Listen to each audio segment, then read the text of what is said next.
The news coming from South Africa in recent time, because of the xenophobic violence against fellow Africans, is worrisome. And I encourage leaders of Nigerian government, leaders of South African government, and the leadership of African Union, AU, to come together and find what we call a lasting solution to this problem. We cannot be killing ourselves in Africa and expect that we are going to be respected outside the world. Africa and Nigeria happens to be two pillars, which of course the entire African rests upon.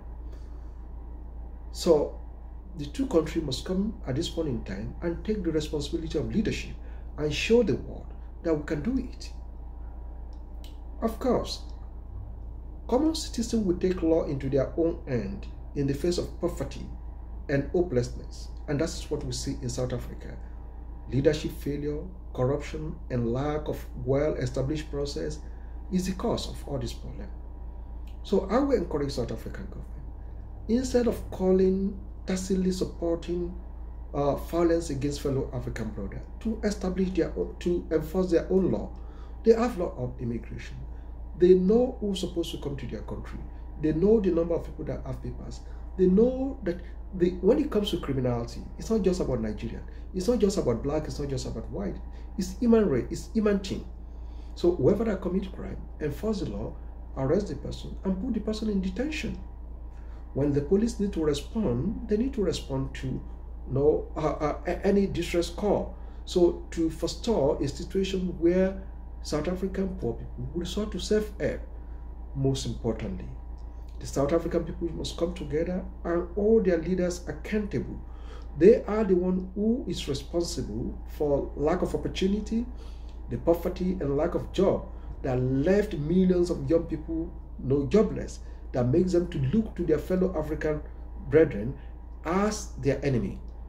So it is important at this point in time that leaders must come together in Africa and find a concrete and lasting solution to how to solve the irregular migration and regular migration in Africa. Africa will continue to travel. I recall during the time of late Muammar Gaddafi, may so rest in perfect peace, Libya was open to everybody. Libya was open to a lot of Africans. The Libya have a well-established process of getting their visa. You must be able to explain what we are going to do in Libya, and when you get to Libya, there's a well-established process that will give you what we call a stay in Libya. However, some people still take the risk from West Africa traveling through desert to get to Libya, to Tripoli.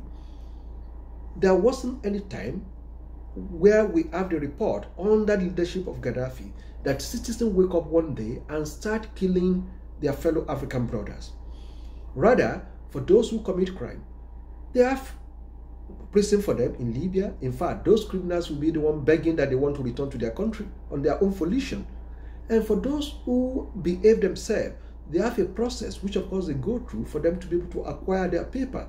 And pending the time they acquire their paper, you see them with the provision of some menial job, which of course they do to sustain them and to keep them away from crime. It is well spelled out. For those who carry drug in Libya, the penalty is death. So, and whoever that do that, no country will even go and beg. So in South Africa today, if you think some Nigerians are misbehaving, if they've committed any crime, put them in prison. For those who need to be deported, let them be deported.